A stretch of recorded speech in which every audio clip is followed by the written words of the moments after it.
বিএনপির সঙ্গে ছাত্র নেতাদের অথবা গণ অভ্যুত্থানের শক্তিগুলোর মধ্যে কোনো দূরত্ব বা ভুল বোঝাবুঝি কাম্য নয় বলে মন্তব্য করেছেন আইন উপদেষ্টা অধ্যাপক আসিফ নজরুল। তিনি বলেছেন, এটি গণহত্যাকারী আওয়ামী লীগের নেতাকর্মী ও তাদের দোসরদের কতটা উৎসাহিত ও বেপরোয়া করে তুলতে পারে তার কিছুটা প্রমাণ গত কয়েকদিনেই পাওয়া গেছে। ঐক্য ছাড়া কোনো বিকল্প নেই বলেও জানান আইন উপদেষ্টা। রাকিব হাসানের রিপোর্ট। সম্প্রতি বিএনপির কেন্দ্রীয় নেতা, অন্তর্বর্তী সরকারের একাধিক উপদেষ্টা এবং গণ অভ্যুত্থানের নেতৃত্ব দেয়া ছাত্র নেতাদের বক্তব্য রাজনৈতিক অঙ্গনে জন্ম দিয়েছেন নানা আলোচনা সমালোচনার। অনেকেই মনে করছেন এর মধ্য দিয়ে সরকার ও ছাত্র নেতাদের সঙ্গে দূরত্ব প্রকাশ পাচ্ছে বিএনপির। বিষয়টি নিয়ে কথা বলেছেন অন্তর্বর্তী সরকারের আইন উপদেষ্টা ডক্টর আসিফ নজরুল। তিনি তার ফেসবুক পেজে এক স্ট্যাটাসে আওয়ামী লীগকে রুখতে সবাইকে ঐক্যবদ্ধ থাকার আহ্বান জানান। আসিফ নজরুল লিখেন, বিএনপির সাথে ছাত্র নেতাদের কোনো দূরত্ব বা ভুল বোঝাবুঝি কাম্য নয়। এদিকে সচিবালয় সাংবাদিকদের প্রশ্নের জবাবে তিনি জানান, রাজনৈতিক দলের সাথে অন্তর্বর্তী সরকারের কোনো দূরত্ব নেই। বিএনপি নিরপেক্ষ সরকারের দাবি রাজনৈতিক বক্তব্য বলেও মন্তব্য করেন তিনি। না না না, এটা মাঝে মাঝে মনে হয় যোগাযোগ কম থাকলে মনে হয় গ্যাপ, আসলে কোনো গ্যাপ নাই, যোগাযোগ আরো বাড়ানো হবে। এটা রাজনৈতিক বক্তব্য হিসেবে বলছে, অন্য কিছু না। অন্তর্বর্তী সরকারই যথেষ্ট নিরপেক্ষ থাকবে বলে আমরা কনফিডেন্ট। রাকিব হাসান, মাই টিভি, ঢাকা। নির্বাচন ব্যতীত অন্য কোনো পথ অবলম্বন করলে অতীতের মতো ছিটকে পড়ার আশঙ্কা রয়েছে বলে মন্তব্য করেছেন বিএনপি স্থায়ী কমিটির সদস্য আমির খসরু মাহমুদ চৌধুরী। তিনি বলেছেন, নিরপেক্ষতা নিয়ে যদি প্রশ্ন ওঠে তবে গত 15 বছরে সাধারণ মানুষের রক্তত্যাগের প্রতি বেইমানি করা হবে। এদিকে নতুন রাজনৈতিক দল গঠন করতে চাইলে সরকার থেকে বের হয়ে তা করার পরামর্শ দিয়েছেন স্থায়ী কমিটির অপর সদস্য হাফিজ উদ্দিন আহমেদ। রাজধানীতে আলাদা অনুষ্ঠানে তারা এসব কথা বলেন। ইউসুফ আলী রিপোর্ট। জাতীয় প্রেস ক্লাবে গণতন্ত্র প্রতিষ্ঠায় জিয়াউর রহমানের ভূমিকা শীর্ষক আলোচনা সভার আয়োজন করে ন্যাশনাল পিপলস পার্টি ও জাতীয়তাবাদী সমমনা জোটের পক্ষ থেকে। সবাই বিএনপির স্থায়ী কমিটির সদস্য আমির খসরু মাহমুদ চৌধুরী বলেন, যত দ্রুত নির্বাচন হবে গণতন্ত্রের পথ ততই প্রশস্ত হবে। নিরপেক্ষতা নিয়ে যদি প্রশ্ন জাগে তাহলে সেটা হবে এই আন্দোলনের, এই ত্যাগের, এই 15 বছর ত্যাগের যে রক্ত দিয়েছে, প্রাণ দিয়েছে, তাদের প্রতি বেইমানি করা হবে। যেই সরকারই হোক, নিরপেক্ষতার মাধ্যমে বাংলাদেশের মানুষের মালিকানা ফিরিয়ে দেবে, তার ভোটাধিকার ফিরিয়ে দেবে। ফিল্টারেশনটা এর মাধ্যমে করতে হবে। আর কোনো দ্বিতীয় পথ এখানে নাই। কেউ যদি দ্বিতীয় পথ বেছে নিতে চায়, জনগণকে বাইরে রেখে কোনো গোষ্ঠী, ব্যক্তি, দল, সেটা বাংলাদেশের জনগণ গ্রহণ করবে না। এবং সেটা হওয়াটা আমার কাছে স্বাভাবিকভাবে গ্রহণযোগ্য কারো কাছে হবে, এটা বিশ্বাস করার কোনো কারণ নাই। আর কেউ করতে চাইলে তারা সেটা বড় ভুল করবে। যারাই করতে চেয়েছে তারা কিন্তু কেউ টিকে থাকে না, তাদেরকে জনগণ প্রত্যাখ্যান করবে।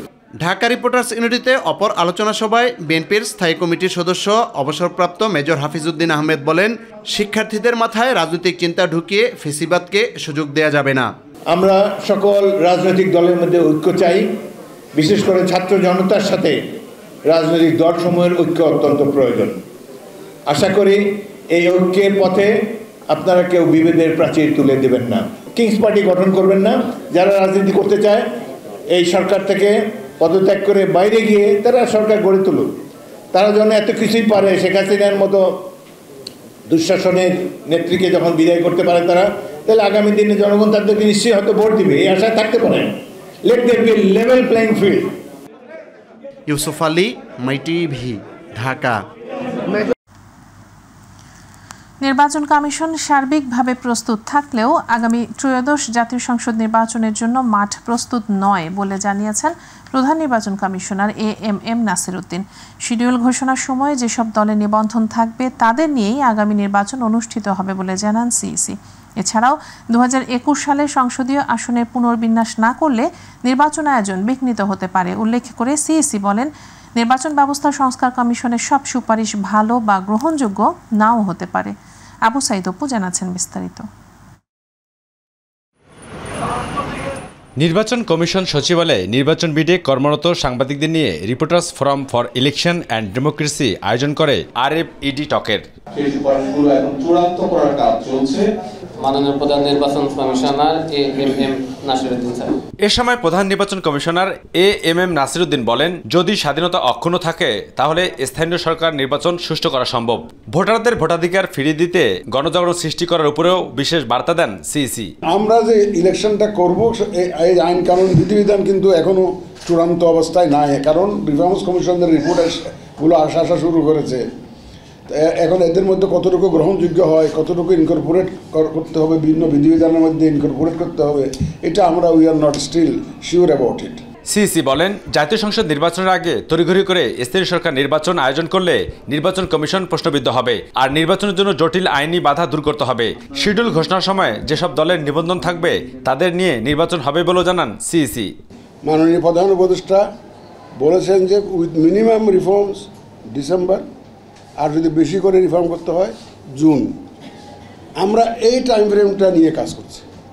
যদি এই টাইম ফ্রেমটা মেনটেন করতে গেলে আমার কিছু রিকোয়ারমেন্টস আছে। এই রিকোয়ারমেন্টটা হচ্ছে যে আমাকে রুলস অফ দি গেমসটা ফিক্স করতে হবে, আমার জন্য মাঠটা ক্লিন থাকতে হবে। যত চ্যালেঞ্জে থাক নিরপেক্ষ হবে সব নির্বাচন বলে সাফ জানিয়ে দেন প্রধান নির্বাচন কমিশনার AMM নাসিরউদ্দিন। সরকারের সাথে এই যে পলিটিক্যাল যে ডিবেট হচ্ছে সেটা বলছি না, ওই যে আপনারা একটা মেজর পার্টির কথা বললেন না, ওই মেজর পার্টি ইলেকশন করতে পারবে কি পারবে না সেটা নিয়ে ডিবেট হচ্ছে বলতেছি। সেটা নিয়ে এক পক্ষ বলে যে হবে, এক পক্ষ বলে যে হবে না, নানাবিধ কথাবার্তা চলছে।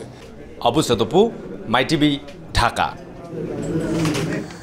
জুলাই আগস্ট গণ অভ্যুত্থানে হেলিকপ্টার থেকে র্যাবের গুলি করার প্রমাণ পাওয়া গেছে বলে জানিয়েছেন আন্তর্জাতিক অপরাধ ট্রাইব্যুনালের chief prosecutor advocate Tajul Islam. তিনি জানান, হত্যা মামলায় বাহিনীর সাবেক মহাপরিচালক হারুন আর রশিদের বিরুদ্ধে গ্রেপ্তারি পরোয়ানা জারি করেছেন আদালত। দুপুরে সাংবাদিকদের এসব কথা জানান তাজুল ইসলাম। তিনি আরও জানান, এখন পর্যন্ত 96 জনের বিরুদ্ধে গ্রেপ্তারি পরোয়ানা জারি করা হয়েছে। সাইদুর রহমান আবিরের রিপোর্ট।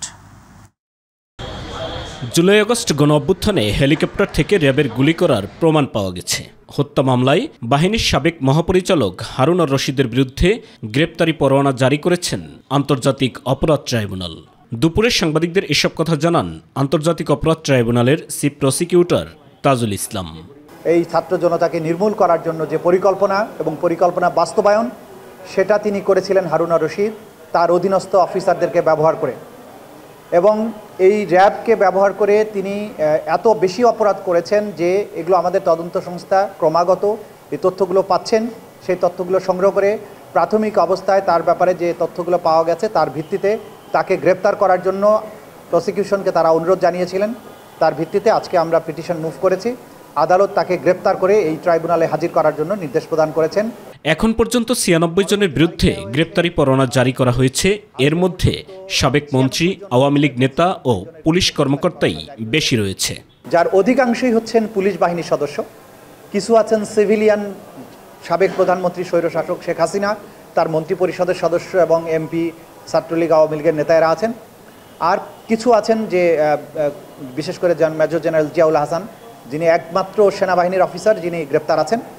এরকম আর অন্যান্য বাহিনীর সামান্য কিছু আছে, কিন্তু মোটা দাগে সিভিলিয়ান এবং পুলিশের সদস্যটাই বেশি বলে আমরা আমাদের এখন পর্যন্ত যে পরিসংখ্যান আছে সেখানে আমরা দেখতে পাচ্ছি। এদিকে আন্দোলন চলাকালে আশুলিয়ায় 6 জনের মরদেহ পোড়ানোর মামলায় 2 সাবেক পুলিশ সদস্যকে আন্তর্জাতিক অপরাধ ট্রাইব্যুনালে হাজির করা হয়েছে। তারা হলেন এসআই আব্দুল মালেক ও কনস্টেবল মুকুল। গুলি করে হত্যার পর লাশ পুড়িয়ে ফেলার ঘটনায় সরাসরি সম্পৃক্ত থাকার অভিযোগ রয়েছে তাদের বিরুদ্ধে। তারা সরাসরি এই লাশ পোড়ানোর ঘটনার সাথে সম্পৃক্ত। তো এই ব্যাপারে তথ্য উদ্ঘাটনের জন্য আমরা তাদেরকে জিজ্ঞাসাবাদের জন্য অনুমতি চেয়েছিলাম। আদালত তাদের একদিন করে জিজ্ঞাসাবাদের অনুমতি দিয়েছেন। সাইদুর রহমান আবির, মাইটিভি, ঢাকা। ভারত ভিসা বন্ধ রাখায় চীন বাংলাদেশিদের জন্য দেশটির বিকল্প হতে পারে বলে জানিয়েছেন পররাষ্ট্র উপদেষ্টা মোহাম্মদ তৌহিদ হোসেন। বিকেলে চীন সফর শেষে পররাষ্ট্র মন্ত্রণালয়ে এক ব্রিফিংয়ে একথা জানান তিনি। তৌহিদ হোসেন বলেন, চীনের সঙ্গে আলোচনায় ঋণের সুদ হার কমানো এবং পরিশোধের সময়সীমা বাড়ানোর বিষয়ে ইতিবাচক মনোভাব দেখা গেছে। ব্রহ্মপুত্র নদের বিষয়ে সমঝোতা স্বাক্ষর হলেও তিস্তার বিষয়ে আলোচনা হয়নি বলেও জানান পররাষ্ট্র উপদেষ্টা। চীনের ঋণের সুদ হার শুধু বেশি হলে নয়, সেটা কিন্তু আমরা প্রমাণ অতটা করতে পারিনি, কারণ 3%-এর বেশি টাকা তাদের ঋণের সুদ হয়, অথচ অনেক একেবারে আন্তর্জাতিক ডোনার এজেন্সি যেগুলো আছে তাদেরও দেখা যায় যে প্রকৃত ঋণের সুদ হারের চেয়ে বেশি, 4, 4.5, 5 পর্যন্ত হয়ে যায়। তো যাই হোক, তারপরে তারা আশা দিয়েছে যে তারা এটা দেখবে, যদি সম্ভব হয় কমানোর, তারা কিছুটা কমানোর চেষ্টা করবে, এটুকু আশ্বাস আমরা পেয়েছি। অন্তর্বর্তী সরকারের প্রতি অক্ষুণ্ণ সমর্থন জানিয়েছেন জার্মান চ্যান্সেলর। দেশটির সাথে বাংলাদেশের ব্যবসার নতুন দুয়ার উন্মুক্ত হবে বলে জানিয়েছেন প্রধান উপদেষ্টা প্রেস সচিব শফিকুল আলম। তিনি জানান, দাভোসে হওয়া প্রধান উপদেষ্টার বৈঠকগুলোর মূল এজেন্ডা ছিল শেখ হাসিনার আমলের পাচারকৃত অর্থ ফিরিয়ে আনা। এ সময় রোহিঙ্গাদের জন্য মার্কিন সহায়তা অব্যাহত থাকবে বলেও জানান উপপ্রেস সচিব অপূর্ব জাহাঙ্গীর। এস এম আরিফ জানাচ্ছেন বিস্তারিত। সুইজারল্যান্ডের দাভোসে বিশ্ব অর্থনৈতিক ফোরামে প্রধান উপদেষ্টা ডক্টর মোহাম্মদ ইউনূসের অংশগ্রহণ নিয়ে রাজধানীর ফরেন সার্ভিস একাডেমিতে সংবাদ সম্মেলন করে প্রধান উপদেষ্টার প্রেস উইং। প্রেস সচিব শফিকুল আলম জানান, হাসিনা সরকারের আমলে অর্থ পাচার নিয়ে সেখানে গুরুত্বপূর্ণ আলোচনা হয়। $16 বিলিয়ন করে প্রতি বছর শেখ হাসিনার আমলে বাইরে চলে গেছে, তো সাইফন অফ হয়েছে, সেই টাকাটা কিভাবে ফিরিয়ে আনা যায় সে বিষয়েও আলাপ হয়েছে। বাংলাদেশের ইকোনমির নিয়ে আলাপ হয়েছে, বাংলাদেশের পরিস্থিতি নিয়ে আলাপ হয়েছে। প্রেস সচিব জানান, মায়ানমার থেকে নতুন করে রোহিঙ্গা অনুপ্রবেশ সমস্যার সৃষ্টি করছে। আসিয়ানের সাথে বৈঠকে বিষয়টি উঠে এসেছে বলে জানান তিনি। নতুন নতুন রোহিঙ্গা আবার বাংলাদেশে আসছে, প্রায় 70,000 অলরেডি এসছে, এবং এই যে আগের যে 1 মিলিয়নের বেশি ছিল তার সাথে এটা এসছে, এবং এটা বাংলাদেশের জন্য ধরেন একটা বড় চিন্তার বিষয়, এবং এই পুরো বার্ডেনটা আমাদের উপরে নিতে হচ্ছে। তা আমরা বাংলাদেশ গভর্নমেন্ট তো যথেষ্ট করছে, আমরা ইন্টারন্যাশনাল আসিয়ান কান্ট্রিগুলোকেও চাচ্ছি যে তারা যাতে এখানে ভূমিকা পালন করে। আমেরিকার প্রেসিডেন্টের দায়িত্ব নেওয়ার পর 90 দিনের জন্য সব দেশে অর্থ সহায়তা বন্ধের ঘোষণা দেন ট্রাম্প। তবে ইউএসএইডের রোহিঙ্গা সহায়তা বন্ধ হবে না বলে জানান উপপ্রেস সচিব অপূর্ব জাহাঙ্গীর। রোহিঙ্গাদের জন্য ইউএসএইড যে নিউট্রিশন এবং রিসোর্সেস প্রোভাইড করতো, ওইটার থেকে ওই যা এটা এক্সাম্পট হয়েছে, সো ওইটা জারি থাকবে। সো এটার জন্য চিফ অ্যাডভাইজার এটা এফেক্টেড হবে না, এটা জারি থাকবে, এটার জন্য ধন্যবাদ জ্ঞাপন করেছেন। এবং এই সুবাদে আজকে US embassy chief adviser high representative doctor Khalilur রহমানের সাথে দেখা করেছেন। অন্তর্বর্তী সরকার আসায় বিদেশি বিনিয়োগকারীদের আস্থা ফিরেছে উল্লেখ করে প্রেস সচিব শফিকুল আলম জানান, বন্দরগুলোর সক্ষমতা বাড়ানো হচ্ছে। আমাদের পোর্ট যদি এফিশিয়েন্ট না হয়, বিদেশি বড় ইনভেস্টমেন্ট বাংলাদেশে আসবে না। এস এম আরিফ, মাই টিভি, ঢাকা। আইনশৃঙ্খলা বাহিনীর মাধ্যমে শেখ হাসিনা ফ্যাসিবাদ তৈরি করেছে, সুতরাং সবার আগে আইনশৃঙ্খলা বাহিনীকে সংস্কার করতে এবং ঢেলে সাজাতে হবে বলে দাবি করেছেন বিএনপি সিনিয়র যুগ্ম মহাসচিব রুহুল কবির রিজভী। সন্ধ্যায় মানিকগঞ্জ জেলা শিল্পকলা একাডেমিতে শহীদ প্রেসিডেন্ট জিয়াউর রহমানের 89তম জন্মবার্ষিকী ও জিয়া স্মৃতি পাঠাগারের 1 যুগ পূর্তি উপলক্ষে আয়োজিত আলোচনা সভা অনুষ্ঠানে প্রধান অতিথির বক্তব্যে তিনি এসব কথা বলেন। তিনি আরও বলেন, এছাড়া মানুষের আহারের নিশ্চয়তা দিতে হবে এবং বিচার বিভাগের সত্যিকারের স্বাধীনতা দিতে হবে। এর চাইতে বড় আর সংস্কার হতে পারে না, আর এগুলো সংস্কারের জন্য বেশি সময় প্রয়োজন হয় না। এছাড়া সংস্কার তো একটা ধারাবাহিকতা, চলমান প্রক্রিয়া। নতুন করে ঢেলে সাজাতে হবে পুলিশ, তাহলেই হবে আপনার সবচাইতে বড় সংস্কার। আর সংস্কার মানুষের আহারের নিশ্চয়তা দিতে হবে এবং বিচার বিভাগের স্বাধীনতা এবং সত্যিকারের স্বাধীনতা, আদালত একেবারে স্বাধীনভাবে চলবে, এই নিশ্চয়তা দিলে এর চাইতে বড় আর সংস্কার হতে পারে না। এবার মাই টিভি বিশেষ।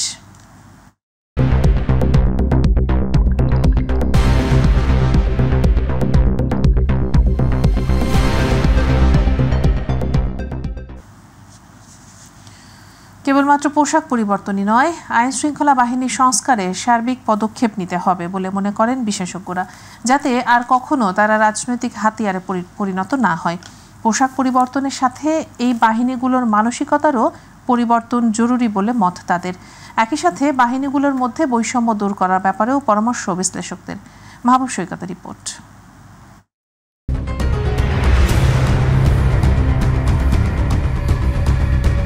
অপেশাদার আচরণের কারণে আইন শৃঙ্খলায় নিয়োজিত বাহিনীগুলো আলোচনা সমালোচনায় ছিল বরাবরই। বিশেষ করে গেল ১.৫ দশকে বিচার বহির্ভূত হত্যাকাণ্ড, গুম, খুন এবং সরকার বিরোধী মতকে দমনে গায়েবী মামলা, নির্যাতন, জঙ্গি নাটক, রাজনৈতিক এবং দাবি আদায়ের কর্মসূচিতে অস্বাভাবিক বল প্রয়োগ সহ নানাবিধ কারণে শুধু দেশেই নয়, এই বাহিনীগুলো নিন্দিত হয়েছে আন্তর্জাতিক অঙ্গনেও। সর্বশেষ গেল জুলাই আগস্টে ছাত্র জনতার উপর বাহিনীগুলোর নির্মমতা ছাড়িয়ে যায় সকল পৈশাচিকতাকে, ফলে গণধিকৃত হয় এ সকল বাহিনী। গণ অভ্যুত্থানে ৫ আগস্ট শেখ হাসিনা সরকারের পতনের পর দেশ পরিচালনায় আসে অন্তর্বর্তী সরকার। এরপর এই বাহিনীগুলোকে জন আস্থায় আনতে কাজ শুরু করে সংশ্লিষ্ট কমিশন। বিশেষজ্ঞ, সাধারণ মানুষ এবং কর্মরতদের অভিপ্রায় অনুযায়ী সংস্কারের প্রথম ধাপ বাস্তবায়নে পুলিশ, র্যাব এবং আনসারের পোশাক পরিবর্তনের সিদ্ধান্ত আসে। এই পোশাক পরে তারা হত্যা, গুম, খুন এসবের সাথে জড়িত ছিল। যেই পোশাক ৫ই আগস্টের পূর্বে পুলিশ পরিধান করেছিল, সেই পোশাকের প্রতি সাধারণ জনগণের একটা তীব্র ঘৃণা এবং এক ধরনের অসন্তোষ কিন্তু রয়েছে। পোশাক পরিহিত পুলিশের কাছে যেতে তাদের কিন্তু সেই অবিশ্বাস, সেই ট্রমা এগুলো কিন্তু ফিরে আসে। পোশাক পরিবর্তনটাকে আমরা দেখছি যে এটা একটা পরিবর্তনের প্রাথমিক একটা পদক্ষেপ। তবে নিজেদের কার্যকলাপ যদি পরিবর্তন না করে, তাহলে পোশাক পরিবর্তন করে খুব বেশি কাজে আসবে না বলে মত বিশেষজ্ঞদের। এই পোশাক যেহেতু তাদেরকে নানাভাবে লাঞ্ছিত করেছে, অপমান করেছে, তারা যেহেতু নানাভাবে স্টিগমাটাইজড হয়েছে, তো পরিবর্তিত পোশাক তাদেরকে এই পোশাকের আবর্জনা ঝেড়ে ফেলে নতুন করে শুরুর কিন্তু একটা বার্তা দেবে। আর মানসিকতার যদি পরিবর্তন না করতে পারি আমরা, তাহলে যতই আমরা বাহিনীর এই ড্রেস বারবার করে পরিবর্তন করি, এটা কিন্তু ঘুরে ফিরে আবার সেই একই জায়গায় চলে যাবে। আমাদের এই বাহিনীর যে মানসিক যে চিন্তা, চেতনা, এটাকে পরিবর্তন করতে হবে। সংস্কারের মধ্যে বাহিনীগুলোর চাকুরি বিধি, অভ্যন্তরীণ বৈষম্যের অবসানও জরুরি বলে মনে করেন বিশ্লেষকরা। বৈষম্য তো আছে, ফাঁড়িগুলোতে মনে করেন যারা দায়িত্ব পালন করে তাদের বসার জায়গা নেই, তারপরে রাত্রি যাপনের ওইরকম জায়গা নেই, তো মশা, মাছি, ময়লা, আবর্জনা, দুর্গন্ধ এর মধ্যে থেকে তারা দায়িত্ব পালন করে। এরা কিন্তু মাঠ পর্যায়ে পুলিশ সদস্যরা বা বাহিনীর সদস্যরা তাদের দায়িত্ব পালন করবে, তেমনিভাবে সাধারণ জনগণ তাদেরও কিন্তু দায়িত্ব জায়গা রয়েছে। তারা কিভাবে আপনার আইন শৃঙ্খলা বাহিনীর সাথে আচরণ করবে, সেটাও কিন্তু একটা সম্যক ধারণার বিষয়। পুলিশ, র্যাব, আনসার সহ আইন শৃঙ্খলায় নিয়োজিত বাহিনীগুলোকে জনবান্ধব করতে সর্বোপরি রাজনৈতিক সদিচ্ছার বিকল্প নেই বলেও মনে করেন বিশেষজ্ঞরা। প্রতিটি সময় আমরা দেখেছি যে রাজনৈতিক বিবেচনাতেই আসলে পোস্টিং হয়েছে, রাজনৈতিক বিবেচনাতেই প্রমোশন হয়েছে, অনেকে ভুক্তভোগী হচ্ছে। তো এই জিনিসগুলো কিন্তু বাহিনীর মধ্যে একটা মেসেজ দেয় যে আসলে যোগ্যতা দিয়ে অ্যাচিভ করা যাচ্ছে না, তখন তারা কিন্তু অল্টারনেটিভ এই কাজগুলো করে। যারা নীতি নির্ধারক আছি, আমরাই মূলত দায়ী। আমরাই সুযোগ করে দিচ্ছি পুলিশকে ঘুষ খাওয়ার। এখনও তো মানুষ থানায় গিয়ে হয়রানির শিকার হচ্ছে। মাহবুব সৈকত, মাই টিভি, ঢাকা। ইবতেদায়ী মাদ্রাসাকে সরকারিকরণের দাবিতে দেয়া স্মারকলিপি গ্রহণ করেছেন প্রধান উপদেষ্টা অধ্যাপক ডক্টর মোহাম্মদ ইউনূস। তবে আন্দোলনরত শিক্ষকদের ওপর হামলার বিচার এবং সরকারিকরণের ঘোষণা না আসা পর্যন্ত আন্দোলন চালিয়ে যাওয়ার ঘোষণা দিয়েছেন শিক্ষকরা।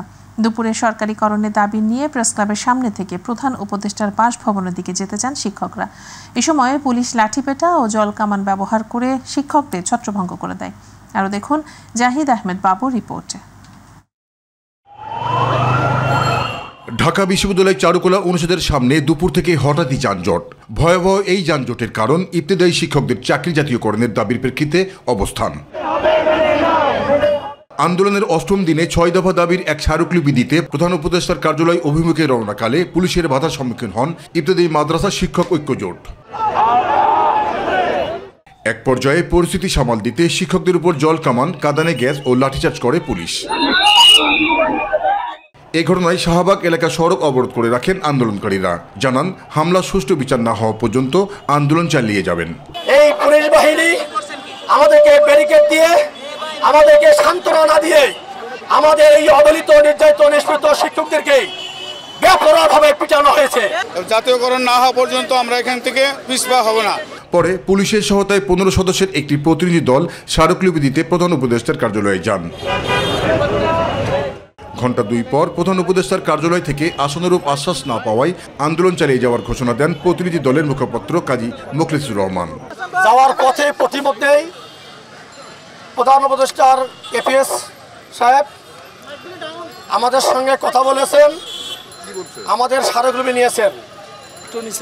উনি যে কথা বলেছেন আপনাদের দাবি দেওয়ার বিষয় নিয়ে শিক্ষা উপদেষ্টা সচিবের সাথে আমাদের কথা হয়েছে, স্মারকলিপি দিয়ে আপনারা চলে যান। যেহেতু পুলিশের মার খেয়েছি, শিক্ষক আহত হয়েছে, সেহেতু দাবি আদায় না হওয়া পর্যন্ত কোনো শিক্ষক আন্দোলনের অবস্থান থেকে যেতে পারবে না, আমরাও যাব না।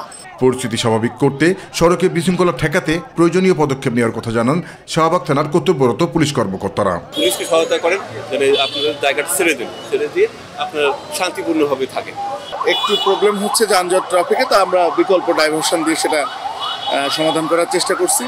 জাহিদ আহমেদ পাবু, মাই টিভি, ঢাকা। কারো বিরুদ্ধে গণহত্যা, জনবিরোধী রাজনীতিতে জড়িত থাকার প্রমাণ পাওয়া গেলে তার বাংলা একাডেমি সাহিত্য পুরস্কার বাতিল করা হবে বলে জানিয়েছেন বাংলা একাডেমির মহাপরিচালক মোহাম্মদ আজম।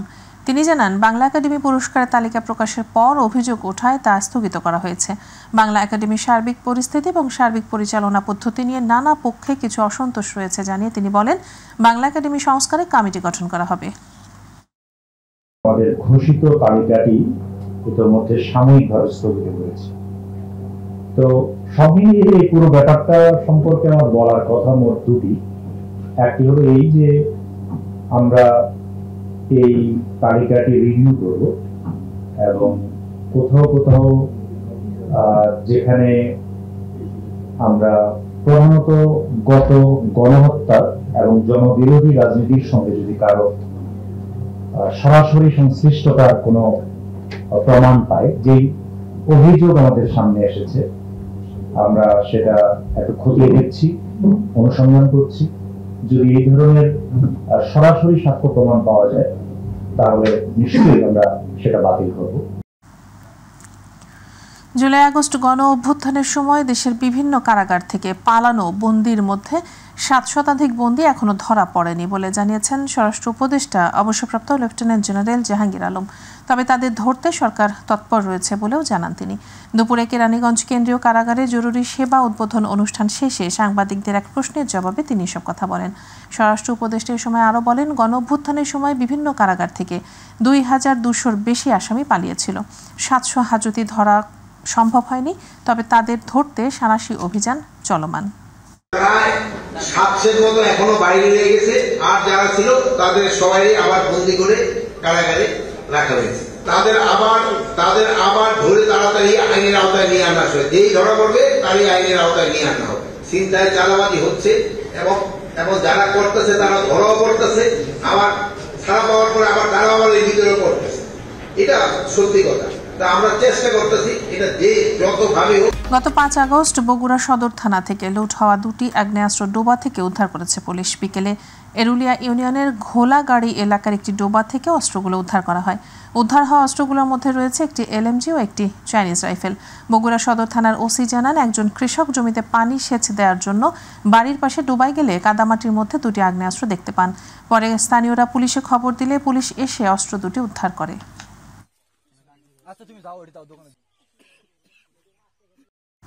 জানাবো প্রবাসের খবর। সৌদি আরবের দাম্মামে বিএনপির প্রতিষ্ঠাতা ও সাবেক রাষ্ট্রপতি জিয়াউর রহমানের 89তম জন্মদিন উপলক্ষে আলোচনা সভা ও দোয়া মাহফিলের আয়োজন করে দাম্মাম প্রাদেশিক বিএনপি। দাম্মাম প্রতিনিধি রাহুল পারভেজ জানান, দাম্মাম নাবিয়াতে স্থানীয় পার্টি হলে দাম্মাম প্রাদেশিক বিএনপির সাধারণ সম্পাদক হুমায়ুন কবির সবুজের সভাপতিত্বে ও নিয়ামতুল্লাহ সঞ্চালনায় অনুষ্ঠানে প্রধান অতিথি ছিলেন কেন্দ্রীয় পূর্বাঞ্চল বিএনপি সাংগঠনিক সম্পাদক মাহবুব আল হুদা মামুন। প্রধান বক্তা ছিলেন জাহেদ আল ইসলাম আজাদ। বিশেষ অতিথি ছিলেন নবীন হোসেন নবী, শামসুল ইসলাম, ওয়াহিদ পাশা, জামাল সর্দার, মাহবুব মোল্লা সোহাগ, আলামিন, সোহেল চৌধুরী, হাবিব মৌলবী, জামাল উদ্দিন সবুজ, তারেক জামান সহ আরও অনেকে।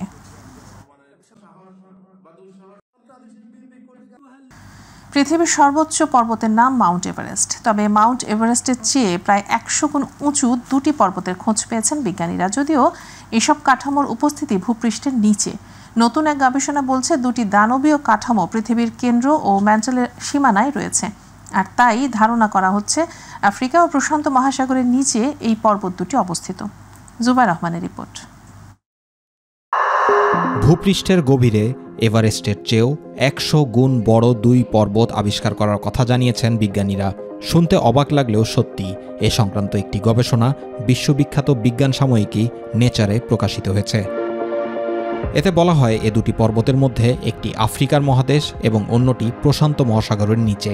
এ দুটি পর্বতের উচ্চতাই প্রায় 1000 কিলোমিটার, যেখানে বিশ্বের উপরিভাগে সবচেয়ে উঁচু পর্বত এভারেস্টের উচ্চতা 8.8 কিলোমিটার। বিজ্ঞানীরা বলছেন এই পর্বতগুলোর বয়স কমপক্ষে 50 লাখ বছর। এগুলো মাটি থেকে 1200 কিলোমিটার গভীরে অবস্থিত এবং টেকটনিক প্লেট দ্বারা বেষ্টিত।